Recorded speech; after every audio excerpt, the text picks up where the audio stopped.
Morning, এখন বাজে সকাল 7টা। আর আমার হাজব্যান্ড খাওয়া দাওয়া করে চলে গেল ইউনিভার্সিটিতে। তা আর আমার ঘর বাড়ি এরকম অবস্থায় আছে, কারণ ও যতক্ষণ না বেরোয় ততক্ষণ আমি কিছু করতে পারি না। তারপরে ও কাজে বেরিয়ে যাওয়ার পরে আমি আমার জাস্ট ব্রেকফাস্টটা নিলাম। আজকে সেরকম কিছু খাইনি, ব্রেড বাটার আর একটু দুধ খেলাম। তো তারপরে আমি লেগে পড়লাম আমার কাজে, কারণ এই একটা ঘরে আমি থাকি, সেরকম কোনো কোথাও বেরোই না। এই ঘরটা আমার পরিষ্কার পরিচ্ছন্ন রাখতে সেজন্য ভীষণই ভালো লাগে। কী করব, সারাক্ষণ একা একা টাইমও কাটে না। আর এই টাইম কাটে না বলেই আমার হাজব্যান্ডকে বললাম যে একটু ব্লগিং করি। তো আমার হাজব্যান্ড খুব একটা ভালোবাসে না, মানে খুব একটা পছন্দ করে না এই সোশ্যাল মিডিয়ার জগৎটা। ও নিজেও খুব একটা অ্যাক্টিভ থাকে না। তো যাই হোক, অনেক বলার পরে বলল, ঠিক আছে, তোমার যখন একাকিত্ব লাগছে, এটা কাটানোর যদি এটা উপায় হয়ে থাকে তবে তুমি ব্লগ করতে পারো। বলে আমার ব্লগটা স্টার্ট করা।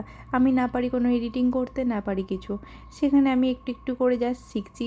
আর এটা জানো তো আমার ভীষণই ভালো লাগলো যে আমার হাজব্যান্ডকে বলার পরে ও রাজি হলো, ওর ইচ্ছে না থাকা সত্ত্বেও আমার ইচ্ছেটাকে সম্মান করলো। তো এই ছিল আমার আজকের দিন। এই যাওয়ার পরে আমার এখন 1-1.5 ঘন্টা আমি জাস্ট ঘরটা পরিষ্কার পরিচ্ছন্ন করে নিলাম। আমার কাজ ফিনিশ, এখন দুপুরের খাবারের অপেক্ষা। তো এই ঘরটা কেমন ছিল আর কেমন হলো দেখো। তো যাই হোক, এই আমার দিন, মানে আজকের মতো কাজ শেষ হলো। তো সকাল বাজে 9টা, এখন এডিটিংয়ে বসবো। তো সবাই ভালো থেকো, টাটা, এইটুকুই।